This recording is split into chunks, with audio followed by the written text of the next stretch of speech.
All right, well, let's talk about understanding more about AI and why it's becoming more expensive. Oh, you changed it up on me. I was going stock trades. You know what? I just had the list here, so I went with that. So we're going AI first. Okay. Yeah, that's what that was. Make sure I got the right notes. Okay. We have different lists, I guess. But we're no expert on artificial intelligence, and but we have learned that while AI has gotten a lot smarter, and it has also gotten more expensive. It is now broken down into a unit of AI, which is known as a token. I hate that, but that's what it is. And while the price of tokens continues to drop, the number of tokens needed to accomplish a task, well, that's increasing dramatically. So the costs are going up. Yeah, and I want to be clear. We're not here to try and explain the technology piece to you, but trying to like help you digest the financial aspect of it. The concept of it. The concept, because when you're talking about tokens, I have no idea what the hell you're talking about. It's so confusing. So, I mean, we're here kind of reading this and digesting this almost together. But this at times is almost one reason why I don't like to invest in AI, because it's so complicated. Yeah, and a token, this is just a measurement of it's just used as a tool. Measurement. It's kind of like if you're looking at energy, right? Like a megawatt of energy. Yeah, there you go. We'll kind of use that as a similar attribute. But speaking of AI, there are two basic attributes when we're looking at it. One is called training, and the other is AI inference. The increase in cost is coming from the training side that has to use these large models. I believe they're called the large language models many times. And it demands even more costly processing. AI applications are using so-called reasoning and new forms of AI double-check queries on their answers, which may include scanning the entire web. Sometimes they write their own programs to calculate things all before releasing an answer that may only be a short sentence. I know sometimes when I use ChatGPT, or I've used Perplexity a little bit too, sometimes I'll dabble in the different ones, but you now see it's like, it's almost like, instead of the blue circle that goes round and round, it like pops up with these different like barons, different, Wall Street Journal, you can kind of see these icons popping up. So you can see it scanning the web, and you never really think about while it's doing it, you're just kind of waiting for the answer. But when you kind of take a step back, it's like, holy cow, that is just going through all this information that cannot be cheap. It is amazing what goes on behind the scenes. And delivering meaningful and better responses is taking a lot more tokens. Again, that's a measurement of AI to complete that process. And looking at examples, basic chatbot Q&A requires about 50 to 500 tokens, and I use that as a measurement. Now, short document summaries can use anywhere from 200 tokens to as many as 6,000 tokens. Now, pretty big in the law field, lawyers and paralegals who use legal document analysis require 5,000, listen to this, as many as $250,000 or $200 tokens, and then tokens, 250,000 tokens of AI.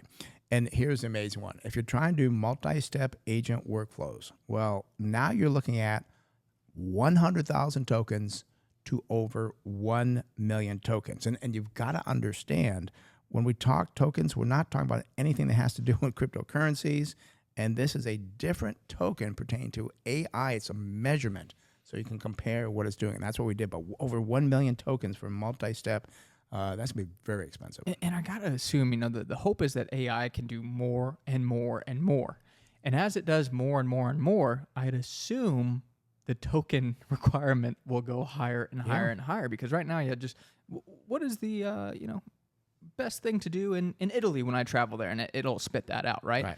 Well, if all of a sudden you're telling AI to like, hey, run this for me and send an email to this person, supposedly that's the long-term plan, right? It's almost like a digital assistant. If we get to that place, gosh, it's going to have to be using a lot of tokens. And the thing too, it may not be worthwhile because somebody has to pay for it. Yeah.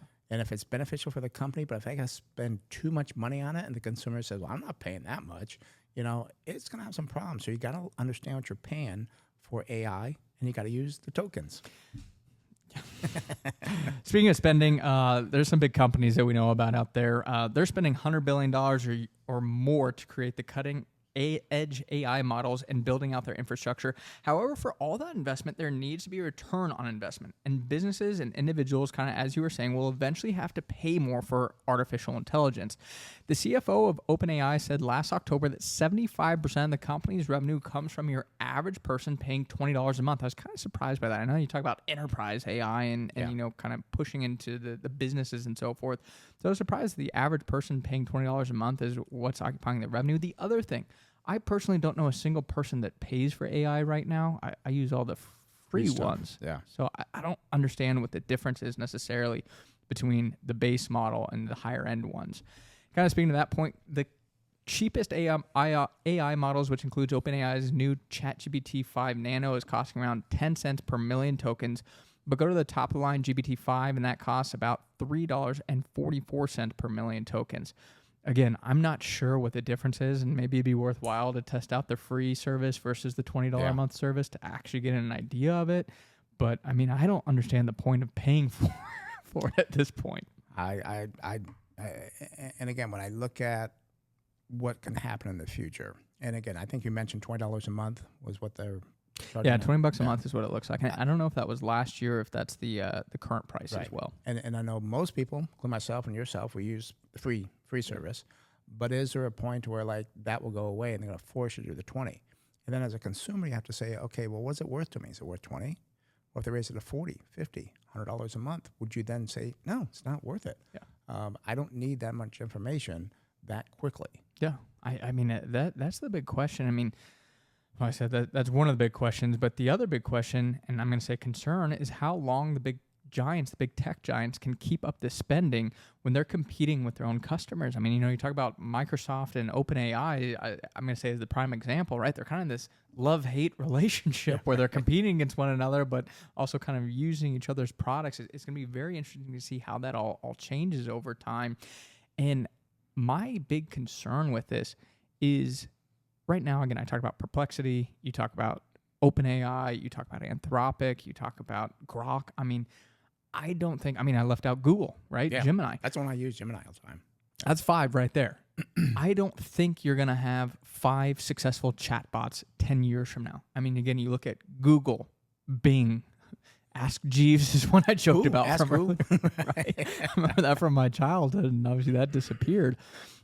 But this is what makes me so nervous about investing in these AI companies is we don't know who the winner is going to be. It's so overly complicated, and I don't think there's enough demand out there long term to be able to satisfy that for 5 major players. And again, you talk about maybe, well, now we got to charge $40 to make a profit. Well, right now I can go from OpenAI to Perplexity, and they're maybe only going to charge me 10. So there's all this competition, and that's not going to make it profitable. And I'm just thinking out loud here real quick. I mean, Microsoft kind of lost the race on search to Google, and their stock languished for many years. Yeah. Right now, they seem to be the leader in AI. What if they lose that race as well? That could be a major problem for Microsoft. Yeah. A lot of competition. I mean, I don't know. I would almost say, obviously, that OpenAI is kind of the leader in this space. But, yeah, how much is Microsoft benefiting from this relationship with the OpenAI? That's just been a confusing relationship to me. And there's just so much. Again, you talk about the tokens. You talk about all these chatbots. You talk about just AI in general. It's a very complicated, confusing space at this point in time. It's exciting. It's very exciting. Companies are spending billions of dollars, but there's got to be that return on investment. And if not, they may say, hey, we're going to pull back on spending all this money on AI because we can't get a return on investment. Yeah. So